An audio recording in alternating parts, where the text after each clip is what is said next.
Guys, kung follower nga kayo ni Motoronda, marahil napanood nyo na yung video na ginawa niya, neto lang, makailan lang, no? About dun sa mga nagpapanggap ng LTO na nagsesend sa atin ng text message na may violation daw tayo kuno, kahit wala naman. Sobrang alarming nga nito guys, no? Kasi what if matapat yung violation na sinend nila sa inyo is nagkataon na nagda-drive kayo or nagra-ride kayo that time, so kayo mapaparanoid na may nagawa nga kayong violation kahit wala naman. Actually guys, isa nga rin ako sa nakaranas nito. Kaya naman gusto kong gumawa ng reaction video, no, para mas marami pang maging aware sa issue na to. Kasi nga guys, ang nakakapagtaka dito, no, bakit nag-a-appear na LTO yung nalabas dun sa cellphone natin kahit hindi naman nakasave sa atin yung number ng LTO. Kumbaga, ang pinaka-point dito, no, na-access yung database natin, no, which is alarming kasi nga wala naman tayong pinagbibigyan nun. Kaya nga ginawa ko tong video na to, no, para kung sakaling may mag-text din sa inyo na ganito, no, wag kayo basta-basta maniniwala, no. So guys, eto nga yung text message na na-receive ko about dun sa penalty ko daw. Ayan guys, kung makikita nyo, LTO yung nakalagay dito sa taas. So ang sabi nga dito, so lalagay ko na lang yung screenshot dyan. Sabi nga dito, your LTMS portal has been placed on alarm due to an unpaid violation under Republic Act 10913 using mobile phone while driving. Fine 1,000 pesos due within 24 hours. Failure to settle may lead to additional penalties and possible license suspension. View details. Tapos may nakalagay na website guys, oh, ltoclientportal.com.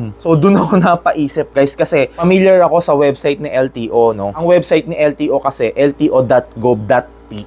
Lahat ng mga government website lagi yung may .gov.ph. So dun pa lang, no, parang suspicious na siya sa akin kaya hindi agad ako naniwala. And nung napanood ko yung video ni Motoronda, dito ko na tuklasan na yung mga ganitong act, no, is tinatawag na phishing scam. So, sa mga hindi nakakaalam kung ano ang phishing scam, eto nga ibig sabihin nun. Ang phishing scam ay isang paraan na kung saan niloloko tayo para makuha ang mga sensitibong impormasyon natin. Pwede ito via text message na nagmumukhang legit yung text ng sender na yon. May hidden links pa nga yan na kung saan dadalhin ka nito sa isang peking website para makuha nila yung mga credit number nyo, account number, at iba pang mahalagang detalye. Nung na-receive ko yung text message na to, hindi naman ako nagda-drive, malimit ako, nakamotor lang. Tapos kasi, kaya ka maaalarma kasi nga, uso na nga ngayon yung mga NCAP, di ba? Pero sabi nga ni LTO, hindi naman sila nagpapadala ng text message kapag may violation ka. Makikita mo naman yan sa website mismo nila, di ba? Sa portal mismo nila. So, nakakatakot lang dito guys, no. Talagang marami silang pinagpadalahan ng ganitong message, no. So kung inosente ka, kung natapatan ka ng message na to, malas mo. Kung sakto nagda-drive ka pa, na feeling mo nung time na yon nagda-drive ka na nagse-cellphone, so ikaw maaalarma ka kung inosente ka na baka may penalty ka nga talaga. Isipin mo guys, so kahit 1,000 lang yan, no, sa dami ng motorista dito sa buong Pilipinas nationwide, kung ilang